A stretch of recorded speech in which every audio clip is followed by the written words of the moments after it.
It is Thursday, December 8th, 2022. This is another edition of Baseball Today. Reunited with my man, Trevor Plouffe. I am Chris Rose. Producer Dan along for the ride as well. Man, there were a lot of people that wanted Jake to replace you permanently. I wouldn't let it happen. I don't care if he's the guy that signs my paychecks. I was not going to let them tear us apart. Replace me where? Not on this show. That's for dang sure. Maybe like in the John Boy ATS league they were doing that he's hot in 9 weeks in a row. He's won, but not on this show, Chris. I'm number one. You know that. You took a pick with Kevin Millar to make me jealous while I was in Vegas, and I told you Not last to make night, you boy, oh jealous. boy, Stop it that. worked. I'm happy for you, but it got me a little Stop jealous. that. Listen, I've been friends with him for nearly 20 years. I hadn't seen him in 2. So am I not allowed to take a picture with him? I'm like that jealous girlfriend right now. Well, you have nothing to be jealous about. I love being here with you every day during the season, a couple times a week in the offseason. So let's get to it, because the winter meetings craziness did not stop once most of the media and the teams left San Diego, because late last night, the hometown Padres wowed the world. They signed former Boston shortstop Xander Bogaerts to an 11-year, nearly $280 million deal. Hey now, how shocked were you? I was shocked-ish. Shocked that Xander went there. I thought he was headed back to the Red Sox. I thought it was almost a similar situation that the Yankees had with Judge, where like, this is he's homegrown. Like, let's bring him back. All of Boston was clamoring to get him back. There was even some tweets out yesterday that there was momentum in the talks, and then all of a sudden we get the news. So yeah, I was a little shocked, but also there's part of me that said, well, we knew that they were in on Trey Turner. We also knew that they were in on Judge. So they were willing to spend. And if you tell your fan base that you're willing to spend and put $40 million on the books, then we knew they were going to go do something else. Now you bring in Bogaerts, and you have now like 6 shortstops on your roster, which is okay. Like, you're going to have to figure out what to do with all these guys. I don't know if there's going to be another trade to take some money off the books. I think now, Chris, with this deal, they're going to enter that second tax threshold. So to me, it seems like maybe there's some other moves coming, but to get Bogaerts over there, look, the bottom line is you want to stack good players on your team, and that's what the San Diego Padres have done. So we heard that they had gone hard after Trey Turner, that they had offered him even more than Lindor got. So that would have been 342 plus, and he goes to Philly for 300. We had heard that Aaron Judge flew out to have a last-minute soiree with the Padres. We don't know exactly if there was an offer. It sounds like there wasn't, but maybe the Padres would have gone upwards of $400 million. Nobody can really substantiate that, but we'll never know, perhaps. And Judge said, thank you, but no thank you. I'm going back to New York. So we're like, okay, so now what do? Do they go after Carlos Rodon? Do they help fill out that pitching staff a little bit? No, they go after maybe the most consistent hitting shortstop in this free agent class. I mean, that's basically what Xander Bogaerts has done over the last decade. 5 times he's been a Silver Slugger. There's only a handful of other shortstops that have ever done that. I think Ripken, A-Rod, Barry Larkin, Jeter are the only guys that have done it at least 5 times. Pretty impressive group. But yeah, it shocked the hell out of me. And the number shocked the hell out of me. I guess if you look big picture here, they know that Machado can opt out, and I'm sure he will next year as long as he stays healthy and produces close to what he has throughout his career. Josh Hader comes off the books. So it's like 2023. They've got to take that next step. Yeah, like I said, like that's a great point with Machado there. The opt-out coming after this season, so that'll clear money off the books if he doesn't re-sign there. So it was a move to set themselves up for next year, like you said, 2023, 2022. They were close, and they looked really good. But it also sets them up for the future. 11 years, no opt-outs. We're talking 2034. Well, let me ask you this. When you start thinking about numbers like that, Chris, that longevity, it's a little crazy. Yeah, but we've seen it a couple times now, right? Yes, Trey Turner, yes, Xander Bogaerts. I mean, Judge didn't even get 10 years. The timing of this free agent class was impeccable with the CBA being ratified, and now teams are willing to go. So let me ask you this. Would San Diego have been wiser to go feed its pitching staff for substantially less money? Even a guy like Carlos Rodon, who's the biggest name pitcher left, wouldn't come close to $280 million. If he gets 125 or 130, I think that'd be great for him.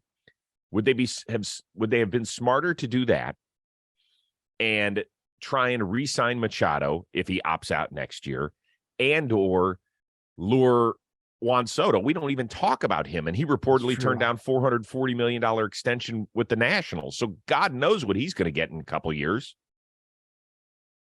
Would they have been smarter to do that for next year? I think so. I mean, I think adding a starting pitcher like Rodon really helps your chances more than landing a guy like Bogaerts. I'm not taking anything away from Xander. What he can do at the plate is very, very impressive. But I think, next year, I would have liked them to see them go after a starting pitcher, and maybe they will. Maybe there's a trade coming. That's what people don't think about. We think about free agency in the offseason, but trades can happen, and these rosters can look drastically different come spring training. So it kind of gets us to the other side of this discussion, and that would be the Boston part. Because yesterday, Red Sox fans, at least in the early part of the day, were feeling pretty good about themselves. There was a report that they were pretty close with Xander Bogaerts. And then more importantly, they solidified their bullpen. They give Kenley Jansen a 2-year, $32 million deal. And then in the middle of the day, they lure over Japanese outfielder Masataka Yoshida, 5 years for 90. It actually cost them 105 when you consider the posting fee. But then at the end of the night, they lose one of the guys that helped them win in 2013, that helped them win in 2018, has been a model citizen and an all-star player for a decade. So does the two signings of Jansen and Yoshida outweigh the loss of Bogaerts?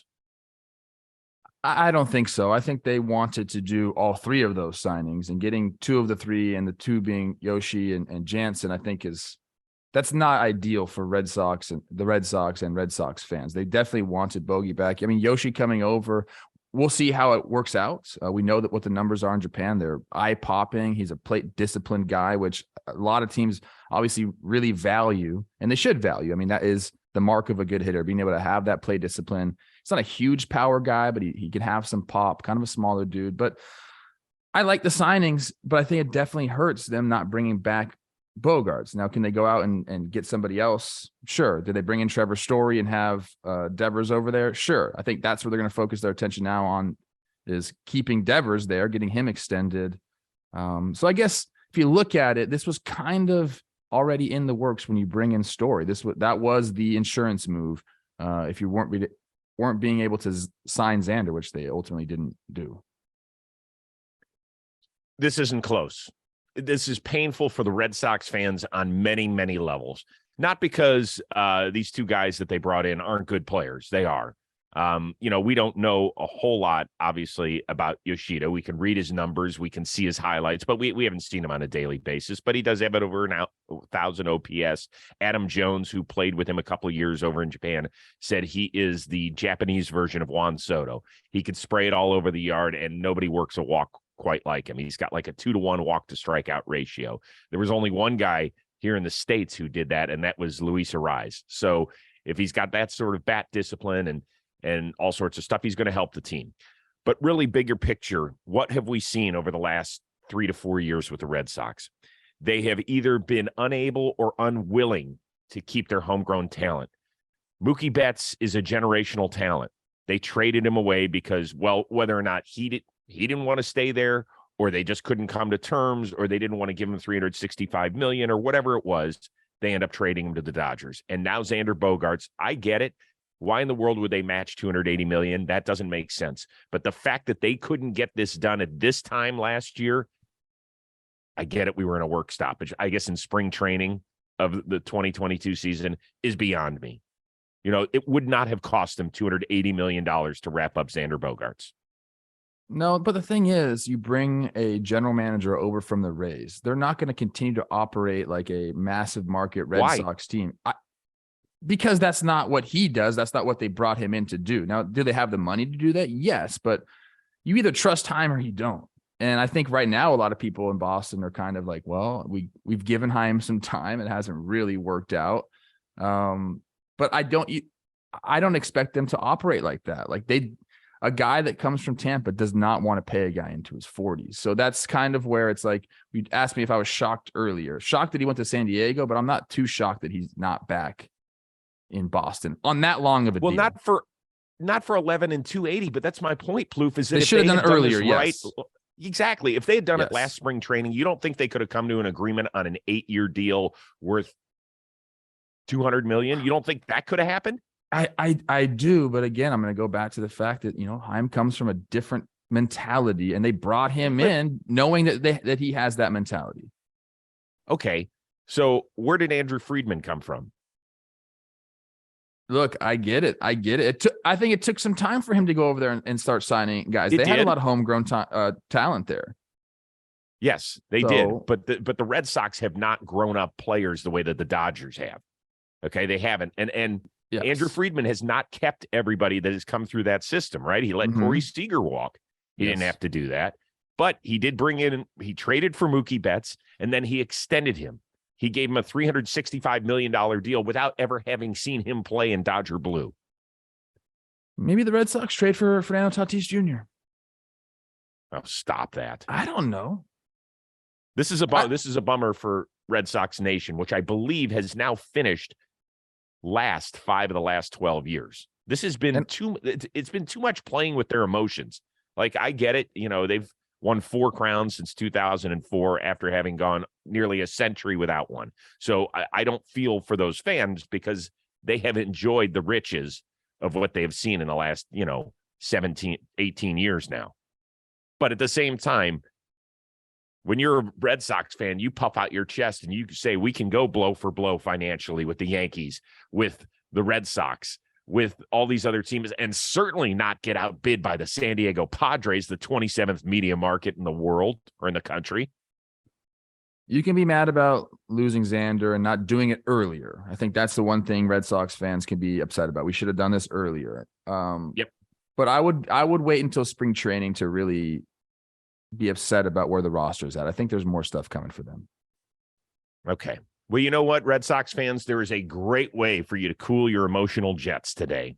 That is, go on over to trueclassic.com/today. You can get 25% off your True Classic tees. It is a great gift, not only for yourself, but we got the holidays fast approaching.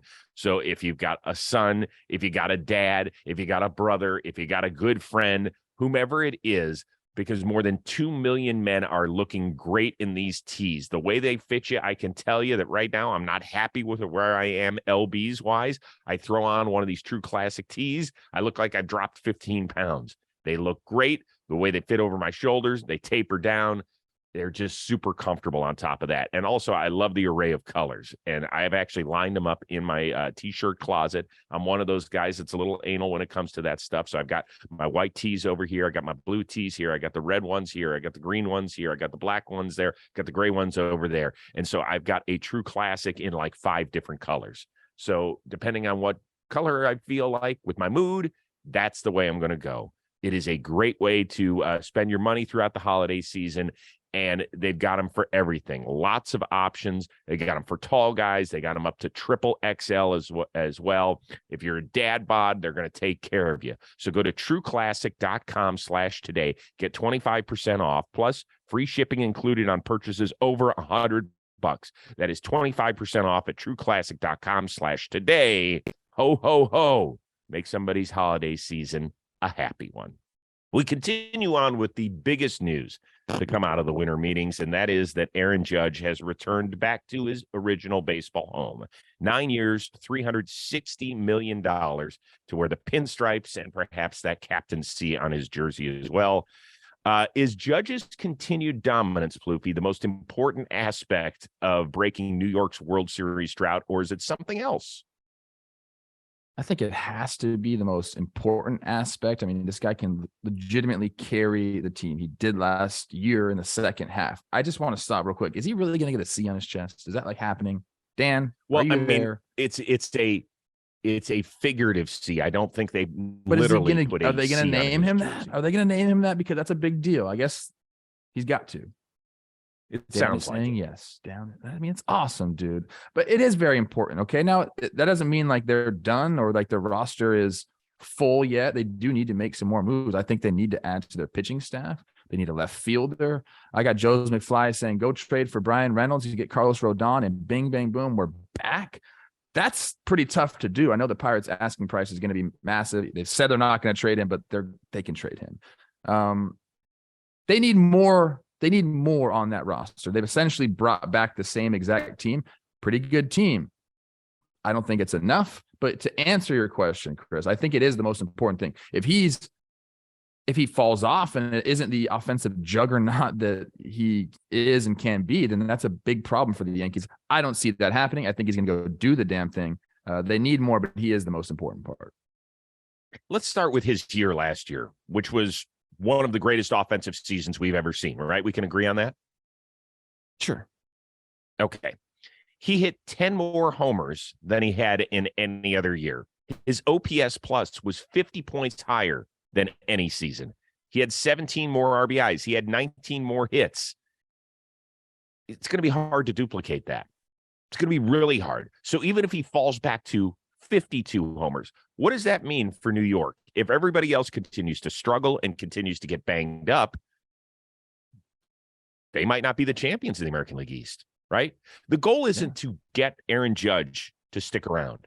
The goal is to figure out a way to get past those damn Astros. And this is not enough. This is not enough because I would expect Aaron Judge to be 88% of the player he was a year ago, which is still better than 98.8% of the league, if not more. I mean, you can't expect him to continue to do this year in and year out.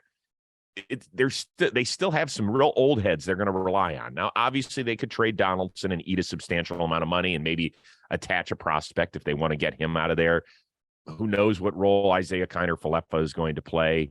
You know, Rizzo had a really, really good year for them. But who knows?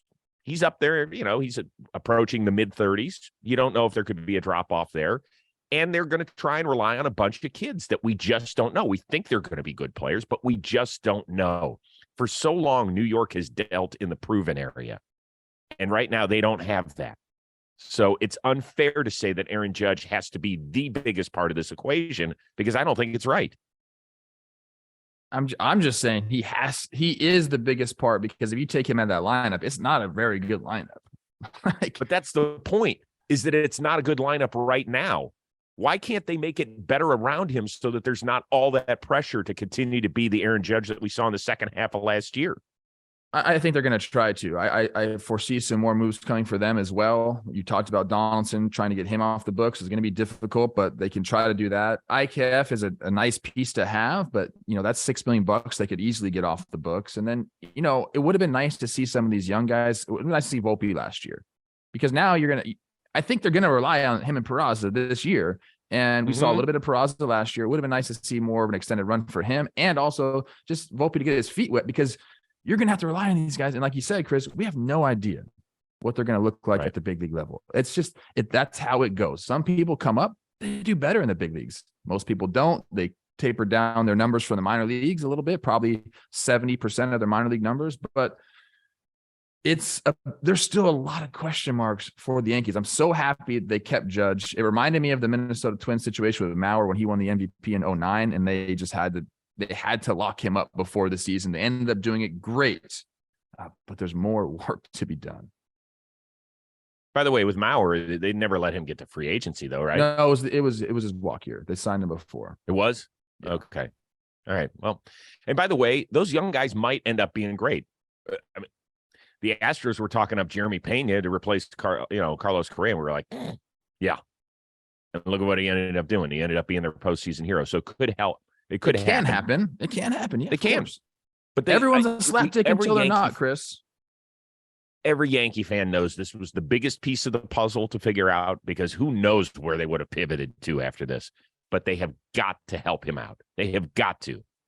Or else it seems like it's not, I wouldn't call it a $360 million waste, but it certainly means that the front office did not do its due diligence, in my opinion. All right, one guy who's staying in the National League Central but changing teams, Wilson Contreras, the lifelong Chicago Cub, is now Yadier Molina's replacement in St. Louis. 5 years, $87.5 million. Is this a solid move, an outstanding move, or somewhere in between?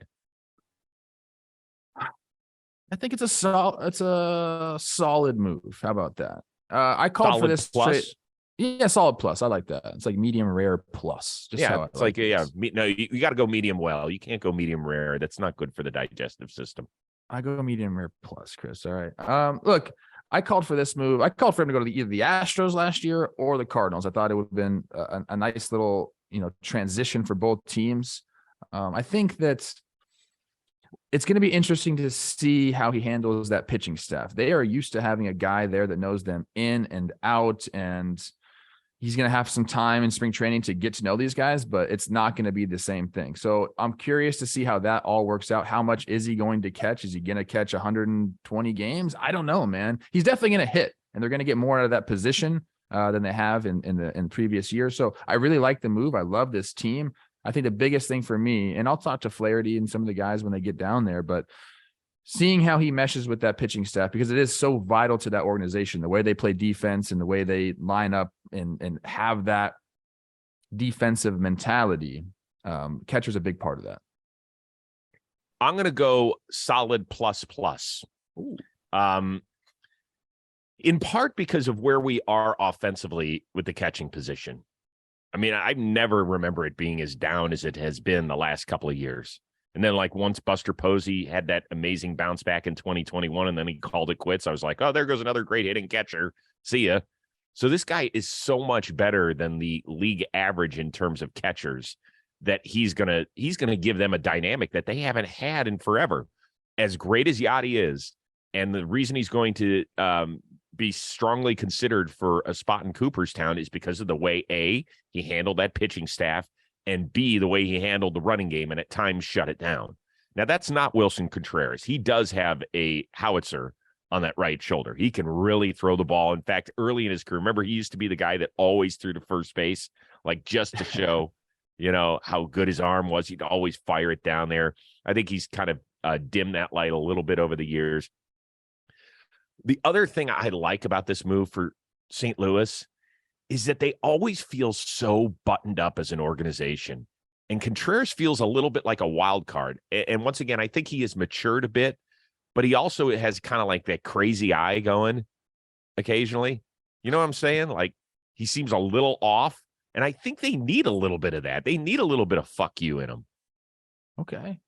I don't know about the eye thing, but I agree with you. He's a little more showy than you expect on the Cardinals, but the game is changing. I think also as you get a little bit older, now he's 30, your pitch calling can improve and the way you handle a staff can improve. Just being around these guys, the pitchers are going to have to go and help him out too. It's not him just going in there and being like figuring out some sort of puzzle. It's like he's going to get together with these guys and you're getting Waino back, who's going to really help him and dial him in. I'm sure he's been on the phone with, I hope that Molina's helping the transition. I think he should. But we'll see. It's a fun move. If anything, Chris, like that's so fun to see him on that team. And I think he's going to look great in that uniform. Yeah. And it'll be interesting for that first series when he comes back to the north side of Chicago. I'm sure they'll play him a really nice tribute.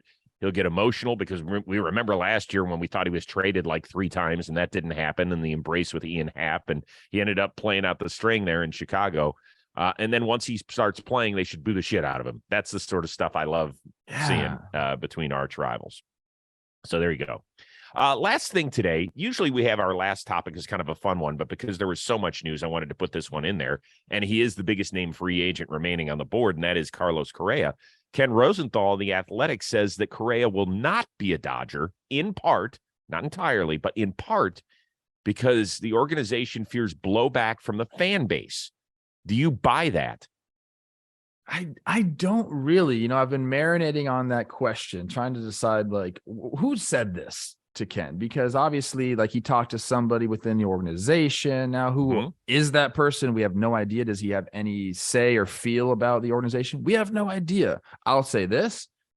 I went and saw Carlos Correa play this year in Los Angeles with the Twins against the Dodgers, and he got booed mercifully or unmercifully. Well, I don't know. Either one. It was loud. Loudest I've ever heard anyone get booed was Carlos Correa at Dodger Stadium. But here's the thing, Chris. When that dude puts on a Dodger uniform in Dodger blue, things change.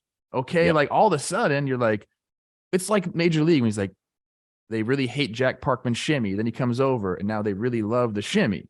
Like, that's just how it is. People will love Carlos Correa if he came over to LA, helped him win a championship, and was the player that he is.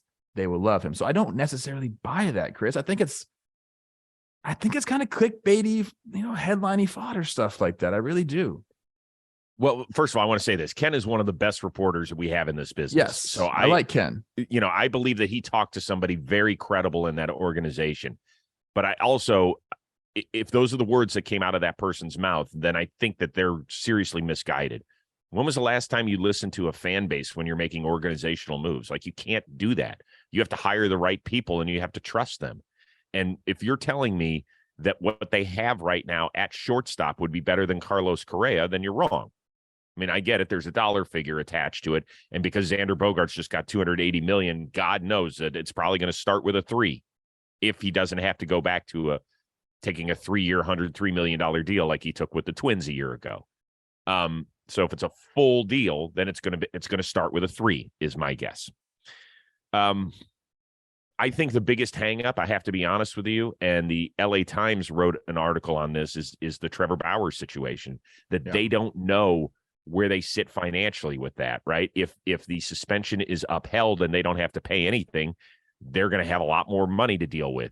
If they have to give him back pay and then get taxed on top of that because they were over a luxury tax threshold, that could end up possibly being $100 million bill. So I think that's the biggest issue with the Dodgers right now, not going after a guy like Correa. It's more financial than it is fan base related. I would 100% agree with that. And I'd also agree that front offices don't take fan base's voice into consideration when they're making plays. Nor should they. Yeah, they just don't. So again, I respect Kenny. I'm not trying to take a shot at Kenny either, but I think that it is misguided. I think also just being a fan myself of any sports team, if you might hate somebody when they're on a different team, but if he comes over and performs well for your team, you tend to like the guy. I mean, there's definitely situations. There's situations, Chris, where that doesn't happen. Like, if this guy's just a true piece of shit, okay, sure. I disagree. I disagree with you, because we all, for the most part, you're a fortunate fan if you haven't been put in a position by your favorite team. It makes it difficult, Chris. There's certain scenarios. There's certain scenarios. That's all I'm saying. I don't think that. I think there have been a lot of teams that have made plays for guys who have questionable backgrounds, characters. It's like all sports are riddled with that. There's no doubt about that. And so, what do you do? Do you drop your team, your favorite team that you've rooted for decades, because your team just made an interesting move? I'm living that right now. You think LA would boo him in his first at bat if he came up there? Hell no, dude. They probably give him a standing ovation. Of course they would. Of course they would. To me, the biggest issue would be him walking in the clubhouse and seeing how that dynamic would play out. He'd have to handle the situation the right way. He'd have to come out and talk to the fan base, blah blah blah. Yep. But that's all easy stuff, man. Yeah. I think that he would figure that part out. All right. We had a really good time at the winter meetings. We certainly missed you, but we understand that you were doing some good charity work with Torrey Hunter out in Las Vegas. There will be a couple editions of the Rose rotation coming out next week. I think I talked to 6 or 7 managers: Francona, Brandon Hyde, Bob Melvin, Craig Counsell, Torey Lovello, who was hilarious. I had Jake join us for that one. David Ross. I had Jerry DePoto of the Mariners. He was really good as well. All that stuff is going to be coming out next week. So really good, entertaining stuff. So we look forward to that. And in the meantime, a special thank you to our one-of-a-kind producer, the always smiley now, Dan Rourke. That is Trevor Plouffe. I am Chris Rose. We will see you next week on Baseball Today.